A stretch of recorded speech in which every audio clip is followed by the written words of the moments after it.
for the posting of the colors and the national anthem.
Thank you, ladies and gentlemen. Please take your seats.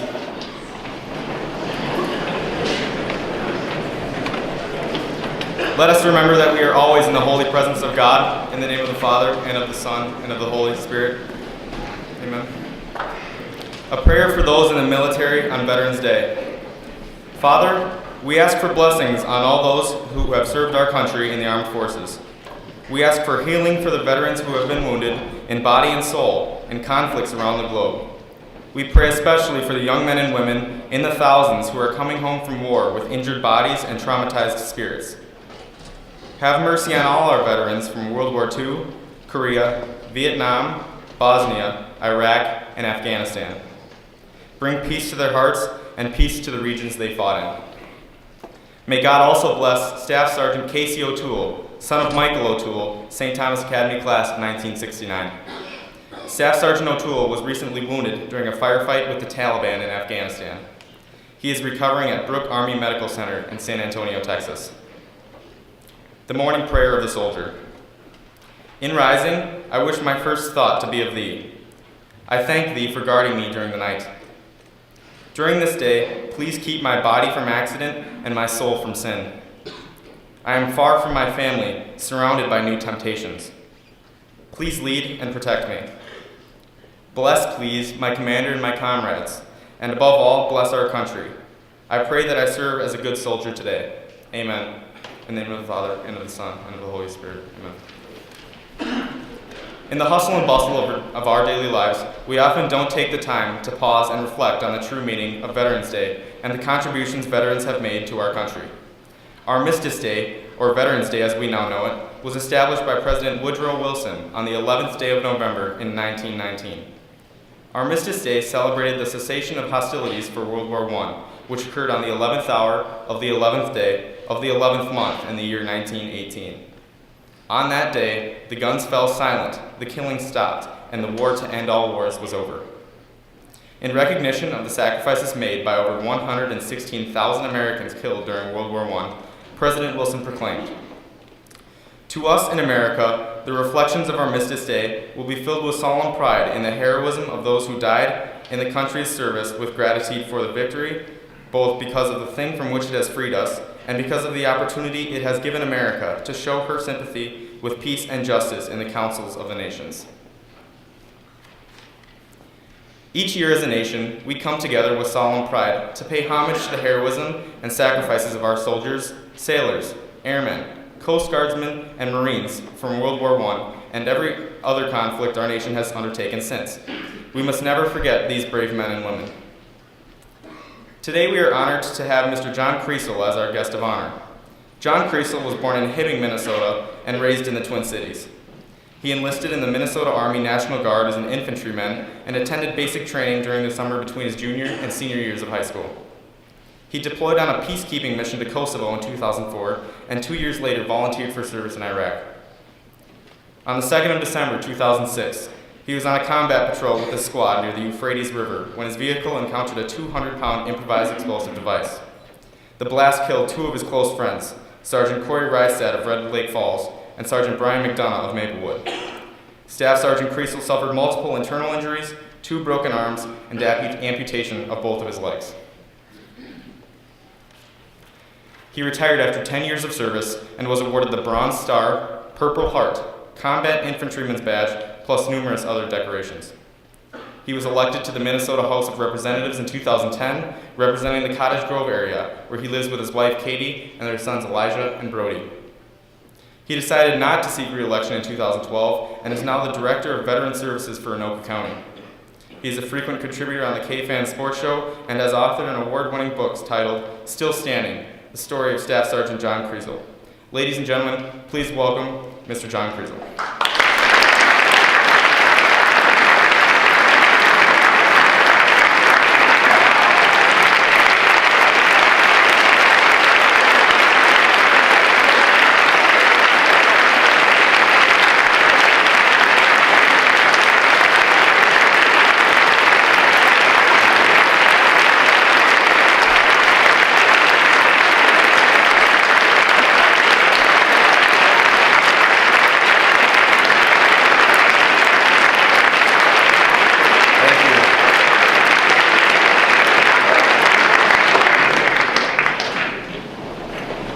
Thank you. Well, that's a heck of a way to start the morning. If only I could get my wife and my kids to do that for me every day. So like he said, my name's John Kriesel. I live right up the road in Cottage Grove. I joined the Minnesota Army National Guard on my 17th birthday because that was my dream. That was my goal. That's what I wanted to do since I was a little boy. And I held on to that dream and I joined the minute I could. And that was a good move for me because when I was in high school, I was quite the knucklehead.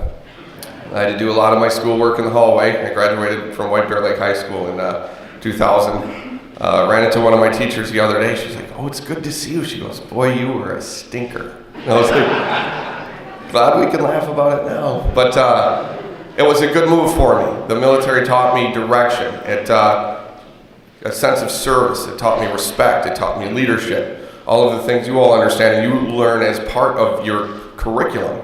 And so that was the best decision I ever made. At that time, when I joined in 1998, so I did basic training after my junior year in high school, came back, did my senior year. I was much better behaved. The drill sergeants had a good way of getting the smart aleckness out of me. Then after my graduation, I went back down to Fort Benning to complete infantry school, and I was fully trained. At that time, it was before 9/11. Once 9/11 happened, we knew that it wasn't a matter of if we'd get deployed, it was when. We did a deployment to Kosovo in 2004, and then when we got back from that, during that, we sort of felt guilty. We were there, it's an important mission, but we would see what's going on the news where in Iraq and Afghanistan, people were being injured and killed, and we thought that's where we should be. You don't ever hope for war. You don't ever ask for war, but if you're in the military and there is war, you feel like that's where you should be. That's what we train to do, that's our Super Bowl. So when we got back from Kosovo and my contract was up, the group of guys I was with, the best friends I've ever had in my life and will ever have, we got together and we said, let's go to Iraq. There was a deployment coming up and we said, let's volunteer. And we volunteered together as a group. And so that next summer, spent time getting our ducks in a row and getting ready to leave. By the time I left to go on my train up for Iraq, I had been home 54 weeks. But it's something that I had a support system at home. My wife, she understood. Her brother's been in the military. He's been on multiple deployments. Her grandfather was wounded in Pearl Harbor. Her family gets it. And so off we went, did our train up for Iraq, and found ourselves in the Middle East at the beginning of 2006. And I remember our first time there, our first few days. We were frustrated. We wanted to be out doing the job we had trained to do. We wanted to be, we were Team America. We wanted to be out there making the world a safer place. But you got to crawl before you walk before you run. It wasn't long before we were on patrols all the way down to the Euphrates River, and we controlled a battle space larger than most units in the area. They supplemented our unit with Marines because we were at a Marine camp and we were under Marine command. So we were the only Army unit there. And that is an interesting dynamic, I tell you. You realize all the heck you give each other in the different branches of the military and stuff like that. But once that first round is fired, once you're serving side by side in combat, you realize that we're all on the same team. And I was proud to serve with those Marines. So as the year 2006 continued, our danger increased. The more area we took over, obviously the greater the chances were of us encountering insurgents. And we had controlled an area suddenly that insurgents had been able to do whatever they wanted, whenever they wanted. It was an area that hadn't seen American military presence since the initial invasion. And this is where most of the attacks onto Camp Fallujah were happening. And it was our job to push them back so they weren't able to land those mortars. It would be outside of the range of those mortars to injure people on camp. We were one of the lucky squads. We were one of, I think, 2 out of a 150-man unit that had not hit an improvised explosive device. And you have this black cloud hanging over your head every day. And I was a team leader, so I was in charge of 5 to 6 men. And I remember thinking, is today our day? Is today our day? And it's a morbid thought, but it's also a thought that keeps you sharp. Because the minute you let your guard down, that's when bad things happen. And it's important to understand the severity of the situation and the danger of the job in order to effectively do it and keep your men safe. Try and get them home to their families. So when people ask me about my time in the military, I sum it up as nearly 10 years of really good times and one really bad day. And that really bad day was December 2nd of 2006, just under 7 years ago. We went on a foot patrol in the morning to watch an intersection that had seen quite a bit of insurgent activity, and they'd placed many IEDs in the road, and we wanted to find who was doing it. We went out there in the middle of the night, watched the sun come up, nothing happened. We got spotted by a farmer, that was it. So it's time to walk back to our forward operating base, eat chow, take a nap. And so it's shaping up to be a fantastic day in Iraq. 80 degrees, beautiful weather, 80 degrees and sunny. As a Minnesotan, we'll take that, right, in December. So we went back, everyone's taking a nap, and our lieutenant comes running down the stairs and told us that there was suspicious activity to the south and they needed volunteers to go check it out. So 5 of us volunteered to be in the Humvee, and there was 3 men to be in the Bradley fighting vehicle, which was a fully up-armored, it's a 32-ton armored vehicle, and that was to the front of us. So we left on this patrol, headed down there, checked out the suspicious activity, ended up being nothing. So again, shaping up to be a wonderful day. We got a call then from our headquarters saying that there was someone digging in the road a couple miles from us and we needed to go check it out. We knew they weren't planting flowers, so we needed to go and take care of it. So we headed that direction, and I remember I was sitting in the right front passenger seat, and I was vehicle commander, so I was running the radio, and I remember calling in our checkpoint, letting them know we were almost to our objective. And as we rounded to the corner to the south, I remember hearing this metallic clank, this plink, and then this loud quiet. I don't remember flying through the air, and I don't remember hitting the ground, but I remember waking up on the ground. I hadn't yet opened my eyes. I heard rocks falling. It sounded like a hailstorm. I heard my friends yelling. I heard my friend going, "What happened? What's going on? Where's Brian?"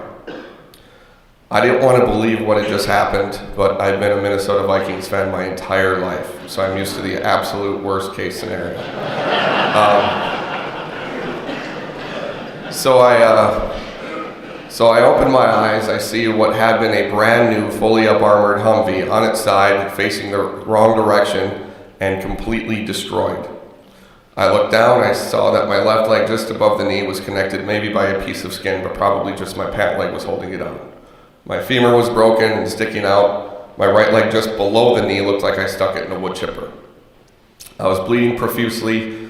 I saw all the blood in the sand, and I was pretty sure at that moment that that's where my life was going to end. So I tried to stay calm. The human body has an amazing way of doing that for us. We didn't have any medics with us. That was our mistake. It was a quick patrol. We were just going to go out, and we wanted to fill the vehicle with another one of our squad members. And thankfully, we all go through combat lifesaver course, and our friends in the vehicle in front of us had paid attention. They thought that they hit the IED because, like they said in the introduction, it was 200 pounds packed into 2 propane tanks. So they were 100 yards ahead of us and felt the concussion and thought that they drove over that blast. They turned around, they saw the situation, they called a medevac chopper to get it in the air, and they came rushing back. The driver of the vehicle ran up into the turret to operate the turret while the 2 gunners got out to perform, to triage all of us. And that gunner was calling to make sure that the medevac chopper was getting all of the information needed, and also watching the horizon for a follow-on attack because we were sitting ducks for an ambush.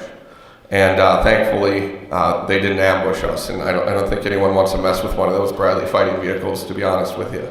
So they come running out. My first friend that comes up to me, my buddy Adam Gallant, just everyone needs that kind of friend, the guy that's just no matter what, he's going to shoot it straight. He's going to be honest. He comes up and he says, "Kries, I'm not going to lie to you, dude. Your legs are really bad, okay?" I was like, "Really?" He said, "But we're going to get you out of here. You're going to be fine, okay?" I said, "Okay." He put a tourniquet on my right leg, got that bleeding to stop. He said, "I will be right back. I'm going to check on the others." I knew from the sounds I heard I wasn't the most severely injured. So I knew that in order to keep sane and calm, I needed to focus on my situation and try not to look over there. My next friend that comes up, my buddy Todd Everson, he comes over and he's kind of the opposite. He comes over and he goes, "You look great, buddy. You look amazing. Everything's going to be great. You're going to see Katie and the boys soon. Wow, you look great." It was the fakest smile I'd ever seen until I got into politics. And so he starts working on my left leg, tightening up, getting the tourniquet to tighten up and the bleeding to stop there. And it keeps slipping. And he'd slide it up, tighten it, it would slip again. He'd give that smile, "Everything's great," tighten it. Started kind of dressing the wounds, and then Adam comes back over and they say, he goes, "We're going to have to move you. This is going to suck really bad." And I thought, okay, well, I don't think it could suck any worse.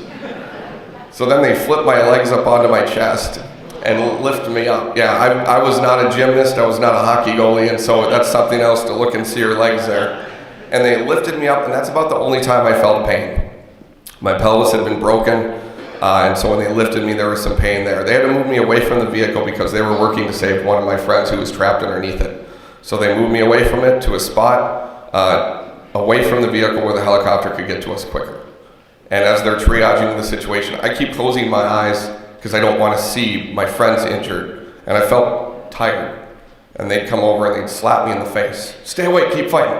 Okay. So I did this like 3 times. I'm like, "Geez, you guys, I lived through this blast and you're about to beat me to death." And so they got smart and they decided, you would think the most severely injured person in this blast would be the guy sticking out of the top of the vehicle, the gunner. Marine Lance Corporal Bruce Miller, all 140 pounds of devil dog, got shot out of that vehicle like a Roman candle. And he's running around asking what time it is. "What's going on? What time is it? What time is it?" And we're like, "Miller, you're going to miss dinner. I'm sorry, you know." And so they said, "Keep Kriesel talking." So they sit him down next to me. Great idea. "Sergeant Kriesel, what's your wife's name?" "Katie." "What are your boys' names?" "Elijah, Brody." "Where do you live?" "Cottage Grove." "Roger, Roger." "Sergeant Kriesel, what's your wife's name?" So obviously he got his bell rung. He had a brain injury. I think he might have started with one though. And so finally, I'd had enough, like 3 or 4 times through the same questions that he knew me for 9 months to this point. He knew everything about me. Finally, I'm like, "Get him to shut up. Get him away from me." "Negative, Sergeant Kriesel. What is your wife's name?" So it was around that time I felt myself get cold and I thought things were wrapping up. So I remember in my head thinking, as dumb as it sounds, go out tough, go out looking tough. I wanted, when my friends had to tell my wife about that day, I wanted them to think that there was little suffering or no suffering. Not any more than the average Viking season, of course. And so just to feel like, okay, he went out, everything. I remember just thinking that. I don't want them to feel like I was in a lot of pain or suffering. And I said my prayers, and I was pretty sure that was going to be the end. And I heard a helicopter. There's a lot of helicopters over there, but I thought this one has to be mine. This one has to be mine. And it got louder and louder and closer and closer. And so then I saw Adam run over and shoot a star cluster up to let them know it was us that needed the help. They landed. They come running out. They put me on a stretcher. And right then our ground backup came too. And there was a medic with them too, and he comes running over. Sergeant Kriesel, and then he's like, "Oh." And I'm like, geez. First thing you do, reassure the casualty, or not in his situation. And so he's like, "I'm gonna give you morphine, okay?" I said, "Okay." So he stuck me in the leg as I was being loaded on the helicopter. And they put me on there, and I heard some of my friends also being loaded on there. And that thing took off faster than any helicopter I'd ever been on. I remember them asking my social security number on the helicopter, and they knew it. They knew my name. They knew all of that. They were just checking my level of consciousness, and I remember I couldn't even get the first number out. I was too tired. And that's the last thing I remember till I woke up 8 days later at Walter Reed Army Medical Center in Washington, D.C. And I woke up, and I saw that I was in a hospital room, and I said, this voice said, John, do you know where you're at?" And I thought, well, this better not be heaven. Otherwise, somebody really lied to me. And I said, "Am I in Germany?" She said, "No, you were just in Germany. You're now at Walter Reed. Welcome home." Okay. She said, "Do you know who this is?" "This is my wife." I said, "Yeah, you bet." She said, "What's her name?" And I thought, well, that's a stupid question. Then I couldn't remember her name. And the look on my wife's face, she was like, uh-oh. Yeah, he's even worse than he was before. And thankfully, I stayed calm and let the medication start to wear off. I didn't start guessing. Brittany, Susan, Rachel. I would have had some explaining to do. And then it came back to me and said, "Katie." She's relieved. So I looked around. I saw that my arms were in casts. My legs had been amputated. My left one above the knee, my right one below the knee. And so I knew that this wasn't a dream. This really happened. The sounds, the smells, everything came rushing back. And it's tough to live through it once, but then to have to relive it is extremely tough. I asked her, I said, "Where's Tim? Where's Nellie, my best friend?" The guy in the seat behind me, he's my squad leader, my roommate, my brother. She said he got banged up pretty good, but he was still in Iraq and he was going to return to duty. So I was like, thank God. Then I asked about the others, and she just had that look on her face she didn't even have to say, but she told me that two of my best friends, Corey Risted from Red Lake Falls, Minnesota, and Brian McDonough from Maplewood, Minnesota, had both died in the blast. For me, that is absolute rock bottom. That is the lowest I have ever felt.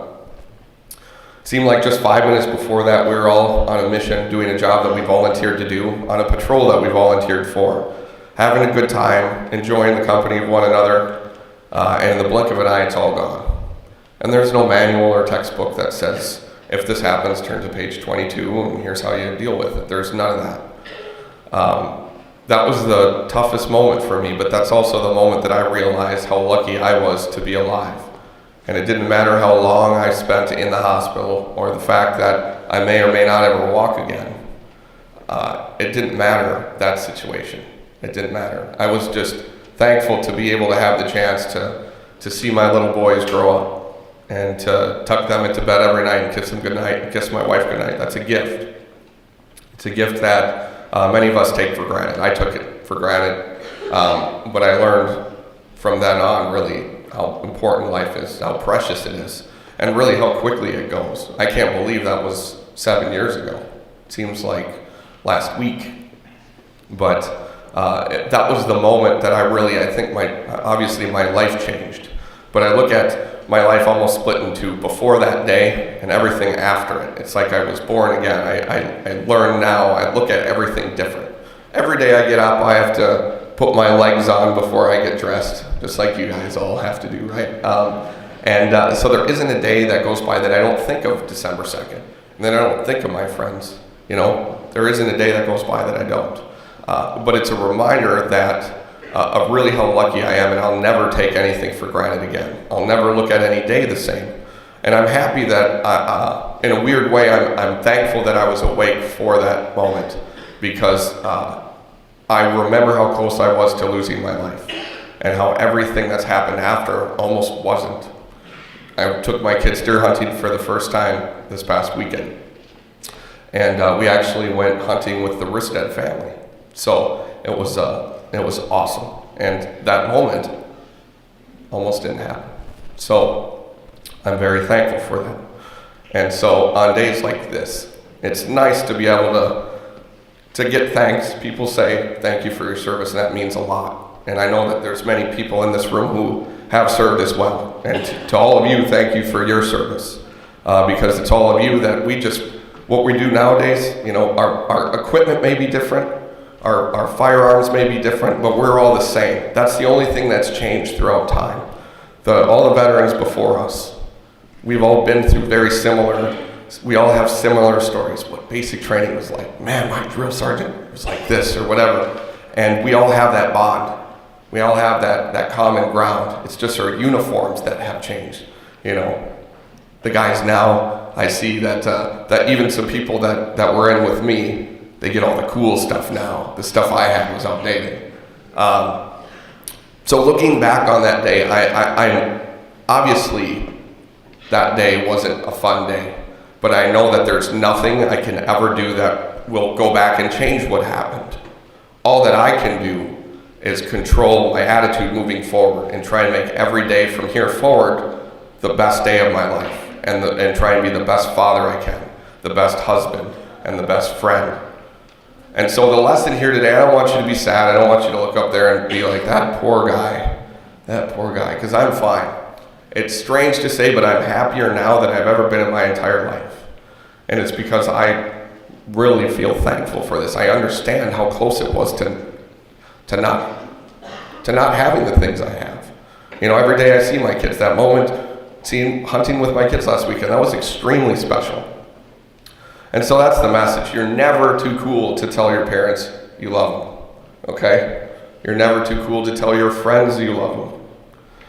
And just be thankful for everything we have. It's very easy to look at the situation that someone else may be in and say, wow, they have this and I don't. They can do this and I can't. What I learned going through this, I remember when I first woke up and I realized my situation, I thought, you know what? There's going to be a lot of things I can't do now. But really, in actuality, there are only a few things I can't do. But there are so many things I can do. I just might have to be a little bit more creative about how I do it now. So that's really what it comes down to. Be thankful for the things we have. And a day like today where we thank veterans for their service.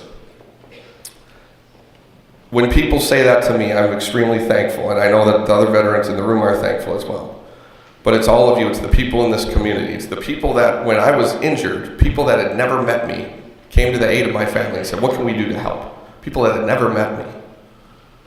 That's kindness. That shows what a great community we live in. That shows what a great state we live in. And what a great nation we live in. So it's up to all of you to continue doing what you're doing. Work hard. Work hard. Enjoy life.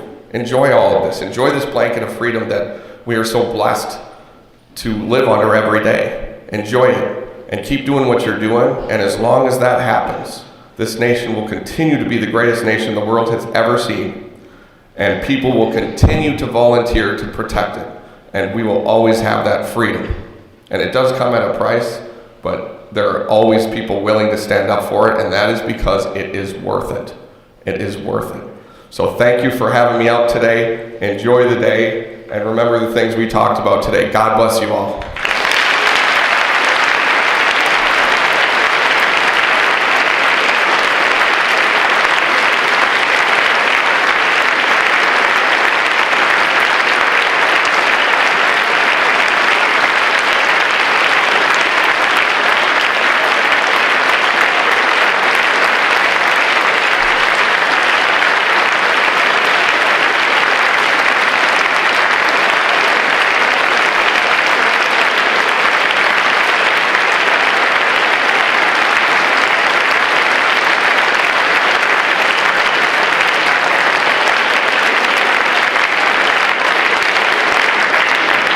Thank you, sir. We understand you have another speaking engagement and you must depart. Please accept this gift from the Cadet Corps and a $500 check to the Wounded Warriors Guide Service. Thank you very much.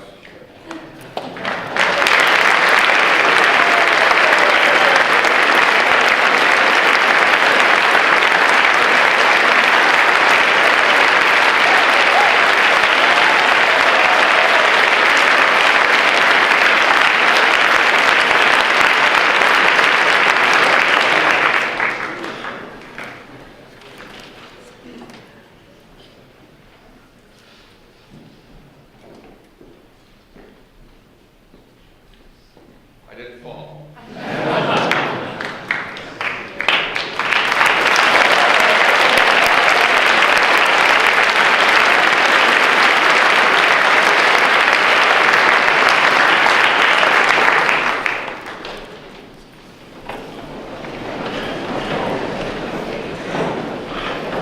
On Veterans Day, it is customary at St. Thomas Academy to render honors to the members of the faculty, staff, and alumni community who have served in our nation's armed forces. These individuals embody the ideals of patriotism, mentorship, leadership, and setting the example.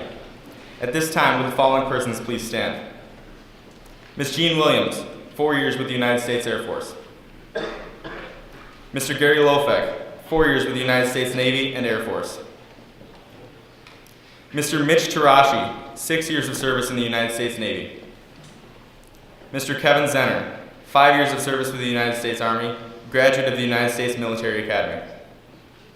Mr. Jason Sedlak, 5 years of service with the United States Army, graduate of the United States Military Academy, St. Thomas Academy graduate of the class of 1993.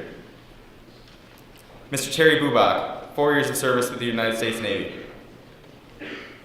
Mr. Paul Salmon, 21 years of service with the United States Navy. And St. Thomas Academy's military instructors. First Sergeant Fernando Hernandez, 23 years of service with the United States Army Adjutant General's Corps. Sergeant First Class Doug Hurd, 23 years of service in the United States Army Field Artillery Branch. Sergeant Major Miles McDowell, 29 years of service in the United States Army Quartermaster Corps. Chief Warrant Officer 3 Kim Freedy, 24 years of service in the United States Army Adjutant General's Corps. Chief Warrant Officer 4 Paul Prevelich, 26 years of service in the United States Army Ordnance Corps. And Lieutenant Colonel Mike Pulio, 22 years of service in the United States Army Aviation Branch. At this time, would all of our formal faculty members and veterans please stand? Thank you for your service.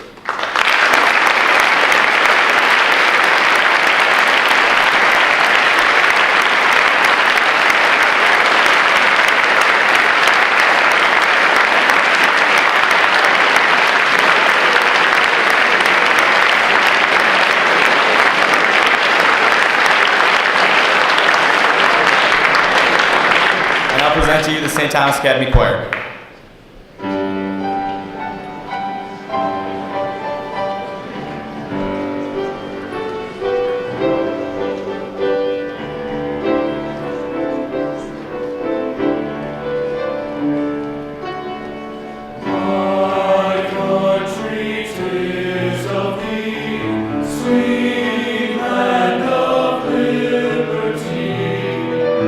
Of the I sing.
Thank you very much, Julie and the choir. That was outstanding.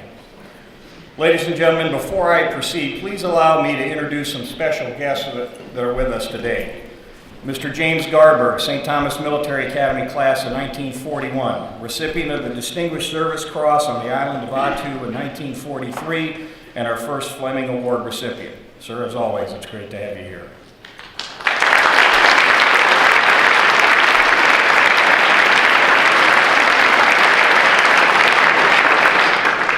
Mr. Jim Lindstrom, St. Thomas Military Academy class of 1938. Where are you, sir? Welcome.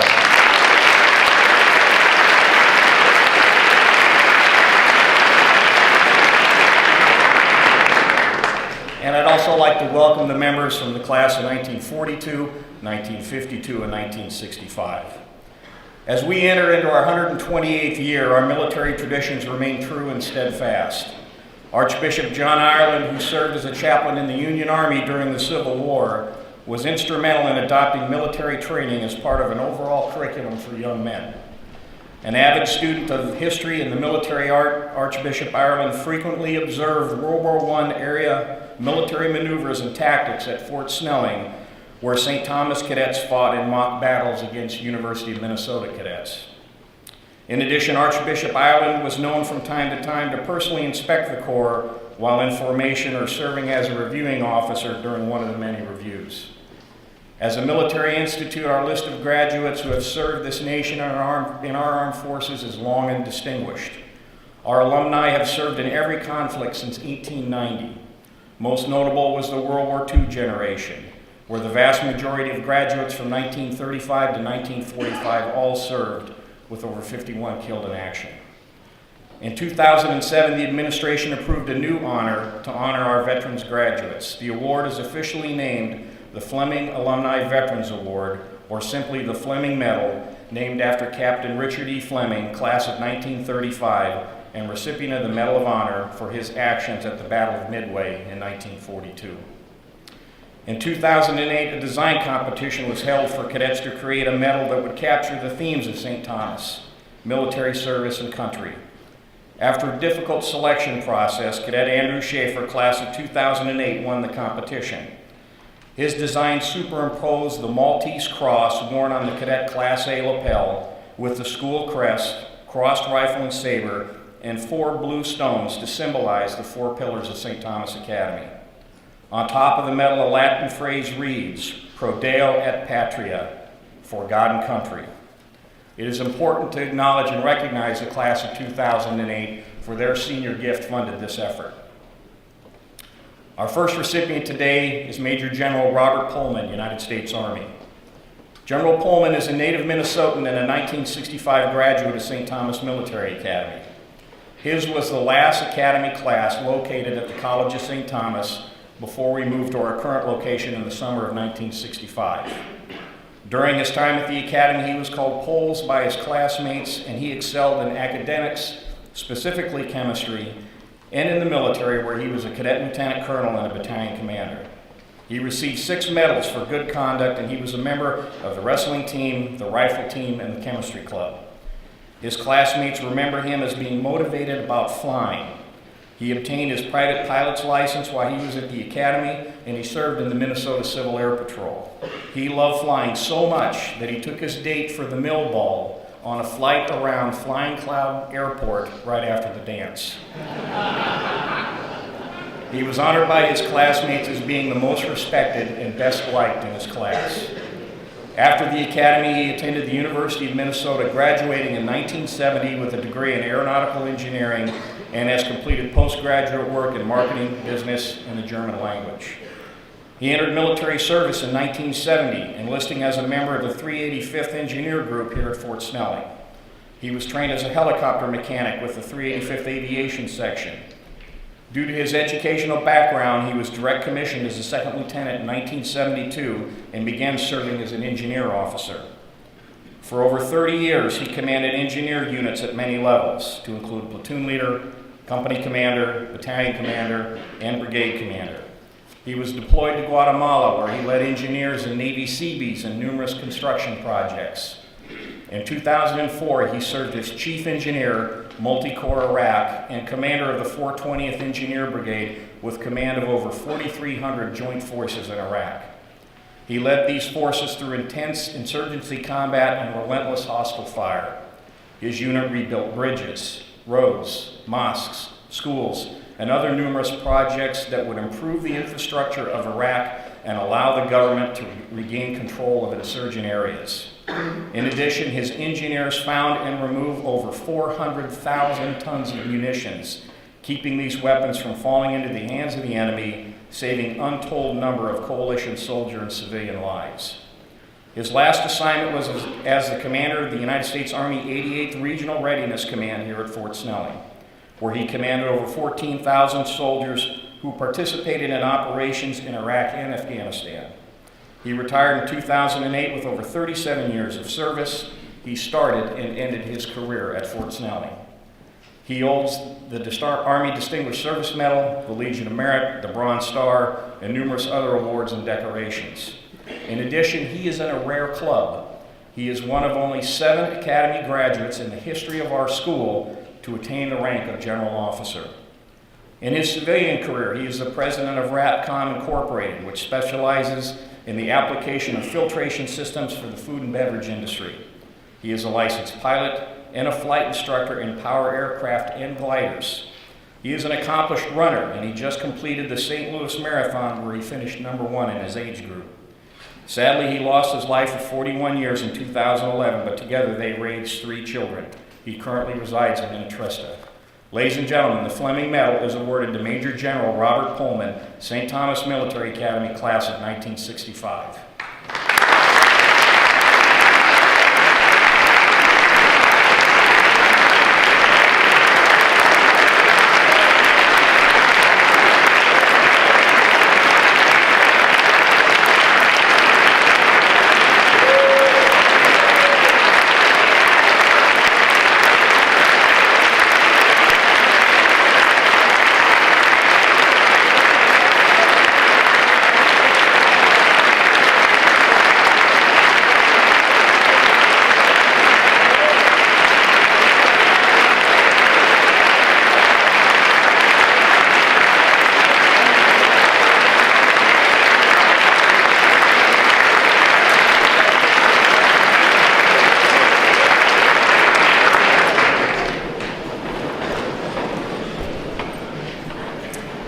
Colonel John Stewart, St. Thomas Military Academy, class of 1952.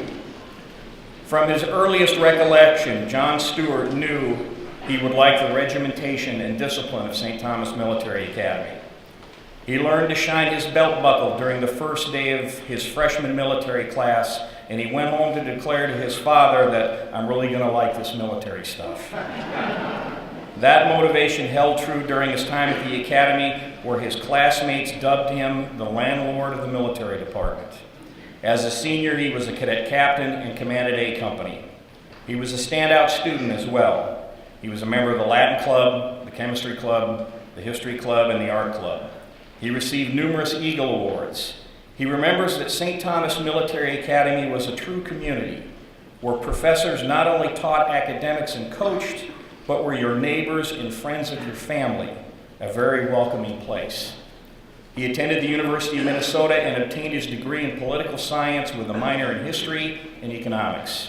He continued his military education in Army ROTC. Colonel Stewart graduated from the U and entered the Army as a second lieutenant in 1956 as a field artillery officer. For the next 30 years, he would serve his nation in assignments that ranged from numerous tours in Germany to Fort Sill, Oklahoma, Pennsylvania, California, Korea, the Pentagon, and Vietnam, a total of 29 moves. Prior to Vietnam, he attended flight school from 1959 to 1960 and was trained to fly both helicopters and fixed-wing aircraft. It was during the night of the 25th of February 1966 where all of his training was tested.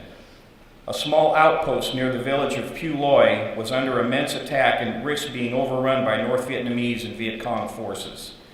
The outpost radioed an urgent request for assistance. Major Stewart at the time was immediately airborne in his U-6 light observation aircraft. Upon arrival to the village, he flew at treetop level, locating the enemy positions while drawing high volumes of small arms fire on himself.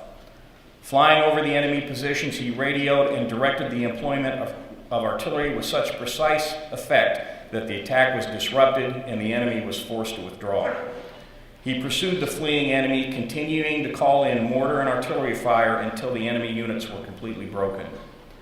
After an hour, he received another call that a U.S. Army base camp was also under attack by enemy mortar units. He flew directly over the enemy mortars, called in illumination rounds and artillery fire on that position until it was eliminated. During both missions, he flew at extremely low altitudes. He adjusted devastating artillery fire on the enemy.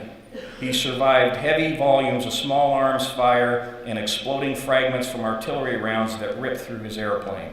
And all of this occurred as he flew through smoke and at night. His direct actions resulted in the thwarting of an enemy attack in mortar position. Due to his heroism and at great personal risk, he saved countless American lives and was awarded the Distinguished Flying Cross. His actions were chronicled on the front page of the Pioneer Press just a few weeks later.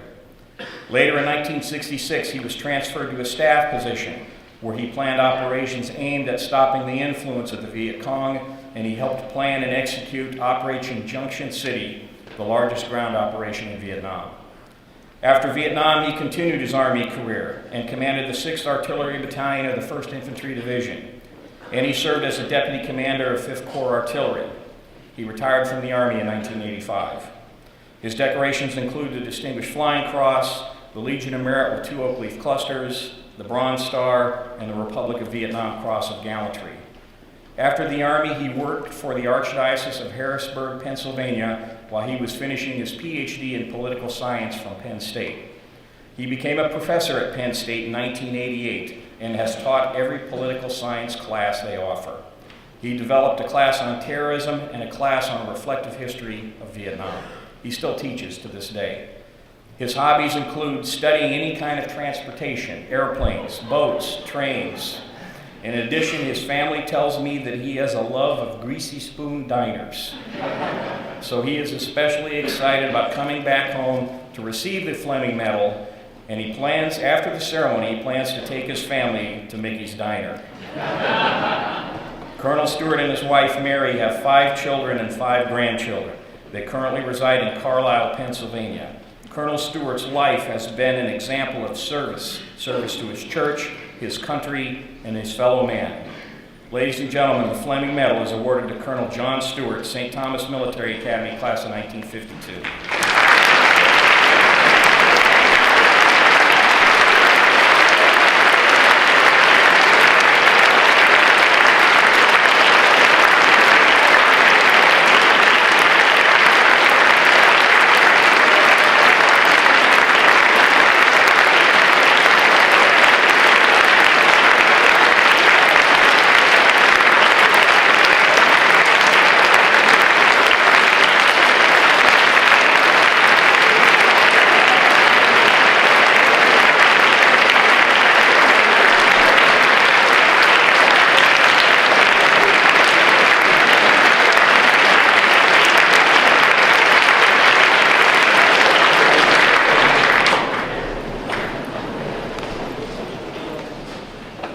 Like General Pollmann and Colonel Stewart, Jerry Plunkett loved the Academy and the Academy community.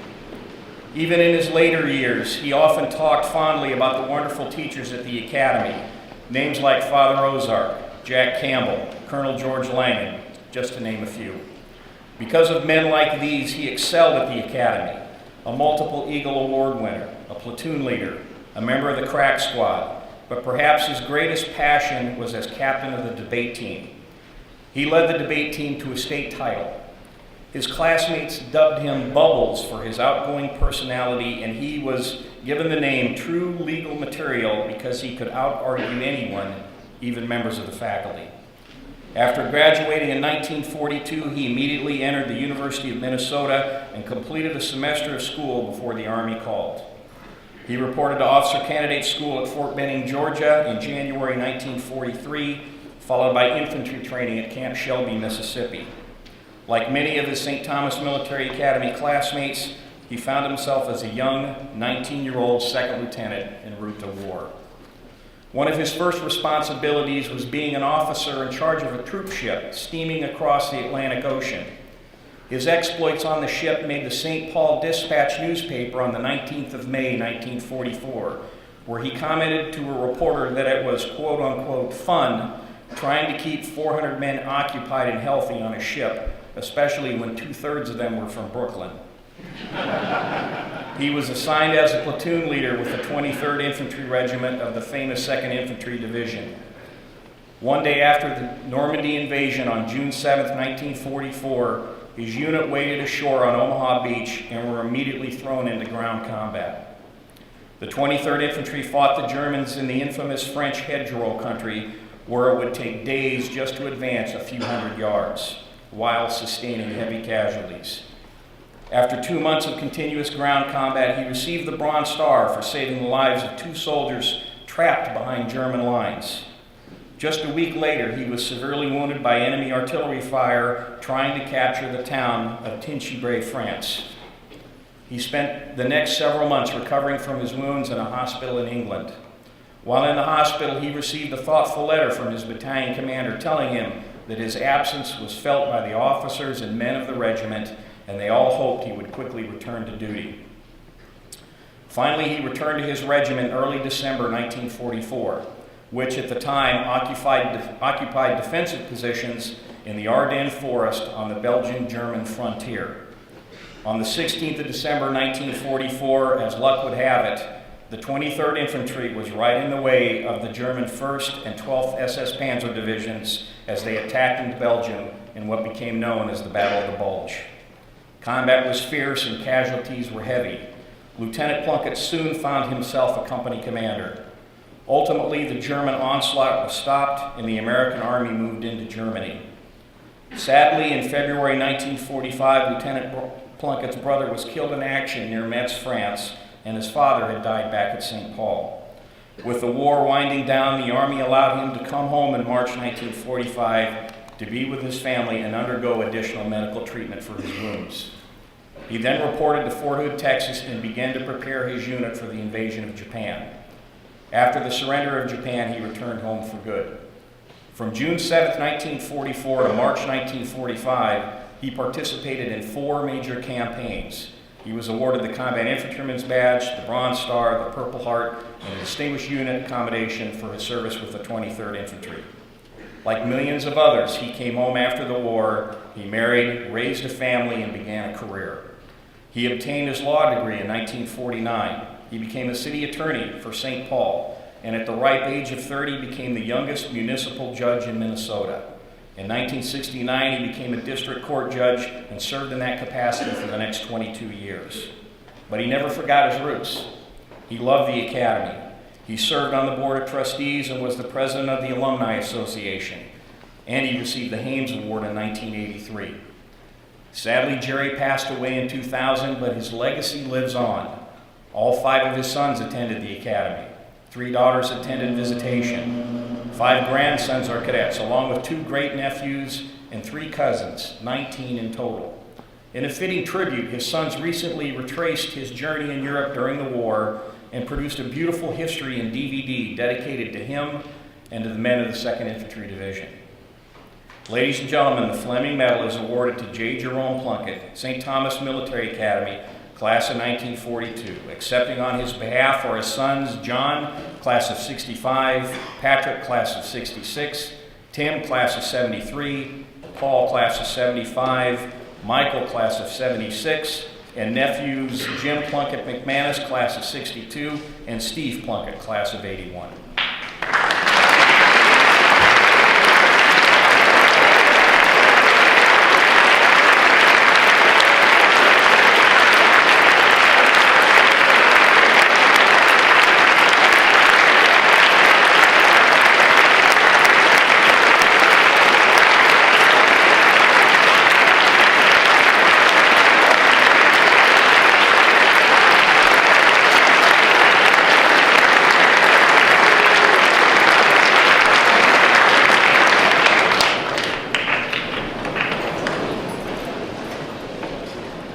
Ladies and gentlemen, this concludes our program. Allow me to give you some admin announcements or direction. Would awardee recipients please remain afterwards for a group photo, and then all of our guests are invited to reception in the cafeteria immediately following.